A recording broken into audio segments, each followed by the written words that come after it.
Pour le programme, on commence donc avec ce Liverpool-Real Madrid match que vous avez suivi en exclusivité sur notre antenne. Nouvelle victoire des Reds, Romain. Et le meilleur club de ce début de saison en Ligue des Champions recevait le champion en titre, le Real Madrid. Le Madrid, c'est la première fois que le club madrilène s'incline lors de 3 matchs, lors de 3 de leurs 5 premières rencontres d'une campagne de Ligue des Champions. Ça n'était jamais arrivé dans l'histoire du Real Madrid. Ouais, c'est une saison pour l'instant très compliquée pour les Merengues, effectivement. José, d'abord honneur au vainqueur de cette rencontre, au quintuple vainqueur de cette saison régulière.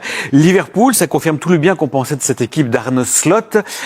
Moins convaincante peut-être ce soir, moins éclatante, moins éblouissante peut-être, mais très efficace. Ça reste un match de Ligue des Champions, ça reste un sacré adversaire quand même. Exactement, ça reste le Real Madrid en face, mais ils ont mérité cette victoire, clairement. Ils ont dominé les débats en termes de possession, en termes d'occasion. La différence aurait pu être faite en première période. Ils ont longtemps buté sur un Thibaut Courtois, et ils sont retournés après la pause avec les mêmes intentions, mais avec des moyens encore différents, un peu plus d'intensité, avec une envie d'exister encore plus dans la surface adverse. Ils ont rarement été mis en danger. Alors sur la fin de match, il y a quelques situations, mais le score aurait pu être aussi plus sévère aussi pour eux aussi. Donc c'est une victoire logique. Ils ont clairement dominé leur adversaire. C'est vrai qu'on n'a jamais réellement tremblé pour Liverpool, même à 0-0. À chaque fois, on se disait bon, inéluctablement, ils vont l'emporter. Moi, je suis convaincu. Je trouve que c'est convaincu par la méthode Arne Slot. Voilà, je trouve que c'est une belle équipe qui joue bien, qui est patiente, qu'on sent il y a de l'expérience, il y a de la confiance, qui sait jouer entre les lignes. Sur le moment où ils marquent le but, c'est un moment où ils tiennent le ballon pendant longtemps. Ouais, ça semble vraiment inéluctable voilà, à cet instant-là. Tranquillement, et ils cherchent jusqu'à trouver cette possibilité d'aller perforer la défense plein axe. Ouais. Et après, il y a eu, alors évidemment, il y a Mbappé qui rate un pénalty, mais il y a aussi Mo Salah qui rate le 2-0. Ouais, c'est très logique et une équipe qui était plus forte, oui. Alors justement, vous parlez d'Mbappé qui rate ce penalty, on va revenir à cette séquence-là, Romain, qui aurait pu changer plus ou moins le cours de la rencontre, et puis non. Oui, c'est un instant charnière dans cette partie, puisqu'à ce moment-là, le score est d'1-0 en faveur des Reds de Liverpool. Le Real a une balle d'égalisation à un but partout. On le voit déjà, c'est sur cette phase de jeu que le Real va se procurer ce penalty avec la faute de Robertson dans la surface de réparation. Le penalty, il est sifflé. José, il y a ce contact. Derrière, en revanche, le penalty. Alors, est-ce qu'il est mal tiré par Kylian Mbappé? Est-ce qu'il est bien arrêté par le gardien? En tout cas, Keller réalise l'arrêt parfait qui évite au Real d'égaliser. Dès l'instant où il est arrêté, alors ce qui est sûr, c'est que il n'est pas dans une zone en tous les cas qui est difficile pour le gardien adverse. Donc, et c'est un peu téléphoné. C'est assez, sa frappe n'est pas masquée, elle n'est pas puissante, et puis elle a mi-hauteur, donc vraiment à l'auteur idéale pour l'intervention du gardien. Donc dès l'instant où le ballon n'est pas au fond, on dira que c'est un geste, en tous les cas, qui n'est pas bien réalisé de la part de l'attaquant français. Geste symbolique, finalement, d'une prestation en demi-teinte, c'est le moins qu'on puisse dire pour Kylian Mbappé, ou vous iriez jusqu'à dire qu'elle est ratée? Elle est ratée. Elle est ratée. Un peu. Non, mais il pouvait sauver son match avec ce penalty, puis là, ça devient un peu dramatique pour lui, parce que il a raté beaucoup de choses, il a eu quelques situations. On sent que la confiance n'est pas là chez lui, et aussi avec ses partenaires le cherchent beaucoup moins. Ouais. Il a eu quelques occasions, d'habitude il prenait la profondeur, il l'a pas prise, et là il pouvait marquer et être le sauveur un peu du Real, il l'a pas été. Ouais.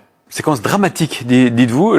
C'est inquiétant. Le mot est fort. Sur ce match-là, on se rend compte que c'est vraiment le collectif des Reds qui fait la différence, parce que côté Reds, il y avait aussi des individualités. Ça n'a pas fait un grand match. Non. Mais on peut s'appuyer sur un collectif, c'est ce qui leur a permis de gagner. Oui. On voit aussi le chantier qu'il y a du côté Real, parce que collectivement, ça a été en difficulté, alors beaucoup d'absences, et individuellement, il n'y a pas une individualité qui peut justement les sortir de ce genre de situation. Et Mbappé, normalement, avait les clés ce soir, parce que on l'a souligné, Vinicius est absent, Rodrigo également. Cette absence-là se fait cruellement sentir. Exactement. Donc c'était à lui, quelque part, d'apporter de l'espoir à ses partenaires, et force est de constater ce soir que il sortait de base quand même. Donc c'est très compliqué pour lui actuellement.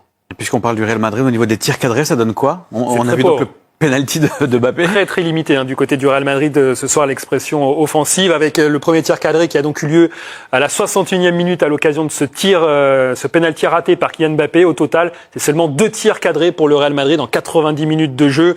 Donc l'attaque a tout de même été bien neutralisée par la défense de Liverpool. En tout cas, le Real n'a pas su montrer suffisamment de créativité ce soir. Il n'y a pas de proposition. Pas de proposition de la part de Mbappé. On l'a vu sur plusieurs situations. Il demande sous le ballon dans les pieds, là, il attaque pas l'espace. J'ai l'impression que ça vous a attristé presque de le voir comme Oui, ça. parce que mais Quand on a le souvenir de ce qu'il était, exactement, à quel point il était flamboyant. les qualités qu'il avait et la peur qu'il insufflait à tout défenseur. Ouais. C'est-à-dire que savoir qu'il était sur la pelouse, c'était un danger. Puis dès l'instant où il avait le ballon, les défenseurs se mettaient 3 mètres derrière parce que s'il accélérait, on savait pas trop comment le prendre. Techniquement, c'était propre en termes de vitesse, en termes. Et là, c'est un garçon qui est totalement déboussolé, qui joue plus du tout sur ses qualités, qui veut jouer arrêté mais qui n'y arrive pas parce que ce sont pas ses qualités premières et qui produit rien au final. Il n'y a pas de danger. Ouais. C'est ce qu'on demande à un attaquant, c'est de créer du danger. Il lui crée ni déséquilibre ni danger. On va aller retourner du côté d'Anfield auprès de nos commentateurs Lilian Gatoun, Cédric Kanté. Lilian, je sais que vous êtes un fin connaisseur du monde espagnol et madrilène en particulier. Est-ce qu'à votre avis, il va être encore la cible de toute la presse locale, Kylian Mbappé, demain? Je lui conseillerais pudiquement de ne pas acheter les journaux. Demain, je pense que malheureusement, on va corroborer vos propos, on va vous rejoindre forcément. Il y a ce pénalty raté qui vient en plus d'une prestation, on va dire, où il n'a pas fait de différence. L'absence de Vinicius voulait que donc Kylian Mbappé devait se transformer à tout prix pour les Espagnols, pour les Madridistes, en étant le sauveur du Real Madrid, et c'est totalement raté ce soir. Donc je pense que malheureusement, il y a déjà des critiques, mais là, ça va encore s'accentuer demain. Oui, surtout que pour moi, c'était un match pour lui. Il y a eu énormément de situations où il aurait pu partir en profondeur. Il a eu souvent le ballon au couloir gauche et partir 1 contre 1 où il rentre, où il est capable normalement de faire mal à l'adversaire. Il n'a pas, je crois, pas un dribble réussi et il a eu énormément de pertes de balles, de déchets qui ont débouché sur des actions adverses. Il y a ce penalty raté en point d'orgue de sa prestation. C'est plus qu'une prestation mauvaise. Il a presque tout raté. Et pour moi, je vais rejoindre Vikash et José. C'est très inquiétant pour la suite parce que là, la presse, il était pas forcément la cible numéro 1, mais je pense que dans la semaine, là, ça va être très compliqué pour lui à vivre. Donc je vais rejoindre Lilian aussi, qui n'achète pas la presse, qui se concentre sur le travail, parce qu'aujourd'hui, c'est un jour un petit peu sombre pour ses débuts madrilènes. Car en plus, Carlo Ancelotti avait donc modelé son équipe pour essayer de trouver enfin un système qui fasse briller Kylian Mbappé. Et ça n'a pas fonctionné. Merci beaucoup Lilian et Cédric et bon retour chez vous depuis Anfield. On a parlé du collectif de Liverpool qui s'est imposé alors que Mohamed Salah n'a pas réussi un match extraordinaire, effectivement, ni passe décisive ni but bien évidemment, et puis un penalty raté pour l'anecdote. Son penalty il est anecdotique, celui de Kylian Mbappé a été finalement très important, le penalty raté du Français, celui de l'Égyptien beaucoup moins puisque les Reds s'imposent à l'issue de ce match. Surtout sur cette action, on a vu toutes les différences que Salah était capable de faire, c'est lui qui va chercher ce penalty, va mettre en difficulté Ferland Mendy. Et ensuite, là, c'est vrai, Vikash, on est quand même surpris de voir Mohamed Salah rater un penalty de cette manière-là. Alors, on va voir après sur le ralenti que le ballon va effleurer le poteau. On a de la pression, il a décidé de frapper fort pour se libérer de la pression, mais quand on frappe fort, on perd de la précision. Et donc, il a échoué. Voilà, c'est étonnant quand même. C'est pas non plus un quart de finale de Ligue des Champions, c'est un match de poule. C'est pour ça, la pression pour un joueur de ce calibre, de cette expérience. Je pense que il y avait un peu de stress, il a préféré frapper fort, et Mbappé venait de rater aussi. Ouais. Il s'est dit c'est peut-être le moment moi de le mettre et de montrer que le duel à distance. C'est sur lui qu'on a fait la faute également. Pardon ? C'est sur lui qu'on a fait la faute. C'est vrai. Et il a été, ça marche pas toujours. le danger qu'il impose aussi quand il touche le ballon. Le premier ballon sur la frappe, c'est lui qui le donne aussi. Donc il a fait des choses qui étaient bien aussi. Mais le collectif de Liverpool s'est imposé sans aucune discussion dans cette rencontre de prestige entre les Reds et les Merengues du Real Madrid. Voilà pour l'affiche du jour que vous avez donc pu suivre en exclusivité sur notre antenne. Sachez que vous pourrez retrouver Liverpool dans une autre affiche de prestige exceptionnelle sur notre antenne également. Ce sont cette opposition face à Manchester City. Liverpool-Manchester City dimanche 16h GMT sur Canal+ pour 3.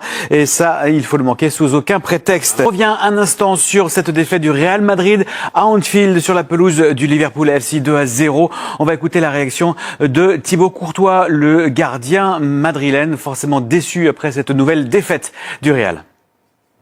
On a 3 matchs qu'on doit gagner, je crois. Et bon, si on gagne pas les matchs, on mérite pas d'être dans le premier 24. Mais je crois qu'on est en train de jouer bien. Je crois qu'on va encore aller mieux. Et si on récupère quelques joueurs, naturellement, ça va être mieux pour nous. Mais bon, on n'a pas peur. On a juste le focus pour gagner. Merci beaucoup. Merci. Voilà, il veut rester positif. Si on récupère quelques joueurs, tiens, penserait-il à Vinicius par exemple. Le pire, c'est que Guardiola semble complètement impuissant et sa colère et sa rage intérieure se retournent contre lui-même jusqu'à se griffer le haut du crâne et l'arête du nez. Regardez cette image impressionnante. On peut croire qu'il s'est même fait le crâne, il est saigner bizarre, là. le crâne, mais c'est incroyable, c'est fou. Scarifié le crâne. Alors forcément, on lui a posé la question en conférence de presse. Écoutez Incroyable. sa réponse.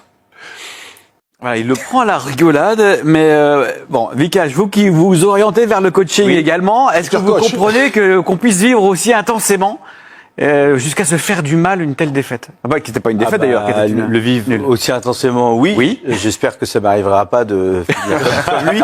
Mais je veux dire, le seul moment où on a un peu de répit, c'est pendant le match en fait. Hein. Au moins là, c'est l'action, c'est parti. Et puis avant et après, c'est que des doutes et que du stress et que. Ouais. Alors surtout quand on a perdu, on revoit le match sans arrêt. Et là, il doit se poser énormément de questions. Comment ce Manchester City peut être repris à 3 partout quand on voit les buts qu'ils ont mis? Je veux dire, il n'existe pas ces occasions. Il n'y a pas d'occasion. Il leur donne. Ouais. Et ce City. Et surtout dans une spirale qui vient après 4 Puis défaites. c'est forcément mental. Et l'entraîneur il est obligé de se poser des questions sur sa capacité à emmener les joueurs avec lui, à faire passer son message, à motiver les joueurs, à envoyer l'énergie. Et c'est ça qui se joue pour lui aujourd'hui. Est-ce qu'il est capable de se renouveler et puis de nouveau les embarquer, leur raconter une histoire? Et ça, c'est difficile. Voilà pour Man City, puisque nous avons 2 anciens Parisiens sur ce plateau. On va voir ce qu'ils pensent de la nouvelle déconvenue du PSG en Ligue des Champions. On est d'accord, celle-ci face au Bayern, elle était prévisible. Mais dans le contenu, qu'est-ce qu'il a manqué à Paris? Beaucoup de choses. C'est-à-dire que dans le sens où, en regardant le match hier, j'y ai pas cru que Paris allait s'imposer justement donc à l'extérieur. C'est un pari. À aucun moment. À aucun moment, j'ai pas senti non plus le Bayern paniquer. J'ai senti, pour moi, la défaite malgré tout reste logique. Ça manque d'arguments. Voilà, il y a aucun secteur dans lequel ils sont imposés. Donc, il y avait des doutes sur leur milieu de terrain, justement la jeunesse qu'ils mettaient en place hier encore. Mais ça, pour moi, dans l'utilisation du ballon, ça reste très compliqué. Il y avait des doutes sur les gardiens aussi. Il y avait des doutes, voilà, dans les buts. On a voulu changer. Bon, force est de constater que Safonov, c'est pas la solution. En tout cas, pas sur ce match-là. Et puis, offensivement, toujours des doutes sur qui est capable de marquer en Ligue des Champions. Toujours personne. Donc oui, c'est finalement un Paris Saint-Germain qui est décevant et qui est à sa place. Et malgré le budget pharaonique du PSG, Vikash, on a l'impression que c'est l'effectif parisien qui est pas au niveau de ces joutes européennes ou plus les plus importantes. Avoir un budget aussi élevé et se retrouver face au Bayern Munich sans avant-centre. En face, c'est Harry Kane, Musiala sur le banc. Il y a Thomas Müller qui est rentré. Ouais. Et Pavlovic est blessé, c'est Goretzka qui est titulaire au milieu. Oui. Il y a aucune différence. C'est-à-dire, pas d'avancement contre un club comme le Paris Saint-Germain, c'est juste pas possible. Ils ont besoin pour aller loin en Ligue des Champions d'un grand attaquant, d'un grand milieu de terrain avec. Ils ont 3 milieux de terrain, même 4 maintenant. Là, c'était 4 qui se ressemblent beaucoup, avec un niveau plutôt assez équivalent. Donc ouais, il y a beaucoup de sujets. Et puis après, évidemment, le coaching de Enrique qu'on pourrait discuter facilement. C'est ça. On en rediscutera dans une soirée canapé sur la Ligue des Champions. Et il reste 3 matchs au PSG pour sauver cette saison. C'est ça, il va falloir sauver cette campagne européenne pour le PSG, puisque si la phase de Ligue s'arrêtait ce soir, Paris serait éliminé, puisqu'ils sont actuellement 25e. La bonne nouvelle, c'est qu'ils ont 2 déplacements abordables. Le premier, ça sera sur la pelouse de Salzbourg, qui est actuellement 32e. Le deuxième, ça sera sur la pelouse de Stuttgart, qui est 27e. Et entre ces 2 déplacements, il y aura surtout un gros morceau avec la réception de Manchester City. Mais c'est vrai que ces 2 déplacements laissent quand même augurer au Paris Saint-Germain une place dans les 24 premiers. Pourquoi, en tout 5 cas, points si on se réfère au logiciel de prédiction d'Opta, Paris n'a plus aucune chance de terminer dans le top 8. En revanche, le PSG conserve encore 55% de chances de se qualifier parmi les 24 premiers. Parce que quoi, il faut 5 points, c'est ça? Ils en ont 4. C'est ça, avec 5 points, ça veut dire qu'il faut 2 victoires. Possibles, il serait qualifié dans les 24. Bon, on y croit ou pas? Oui, on l'espère. Oui, Vikash, on y croit? Oui, on y croit, oui. On y croit. Très bien, c'est noté. De son côté, le Bayern s'est rapproché du top 8. Il se retrouve actuellement à la 13e place au classement et c'est de bon augure avant d'aller jouer ce week-end le fameux Klassiker, ce match entre Dortmund en Bundesliga, bien sûr, ce match auquel vous allez assister. J'y serai. Ouais, très bien. Il va faire bon ou pas? Vous avez vu la météo? J'ai prévu, hein, je suis en train de m'équiper. La doudoune je suis en train et de tout. gratter un peu partout des manteaux. C'est ça, samedi 17h30, GMT sur Canal Plus Sport. Un sacré week-end de foot sur nos antennes, vous l'avez compris. Puisqu'on parle de Dortmund, on voit ce qu'a fait le Borussia ce soir en déplacement sur la pelouse du Dynamo Zagreb. Belle équipe que celle du Borussia Dortmund. On s'intéresse à présent à cette équipe du Celtic de Glasgow. Alors moins prestigieuse bien sûr, mais assez réjouissante depuis le début. 17e avant cette journée, le Celtic qui recevait le Club Bruges. Ouais, un duel inédit. Pour la première fois, ces deux clubs s'affrontaient en Ligue des Champions. Le Celtic, invaincu à domicile, recevait donc les champions de Belgique, le club de Bruges, qui restait sur une belle victoire face aux Anglais d'Aston Villa, une victoire 1-0. Et les joueurs du club de Bruges qui ont très bien lancé leur partie. On va peut-être voir les images. Alors, est-ce qu'on va lancer nous les... Ça arrive.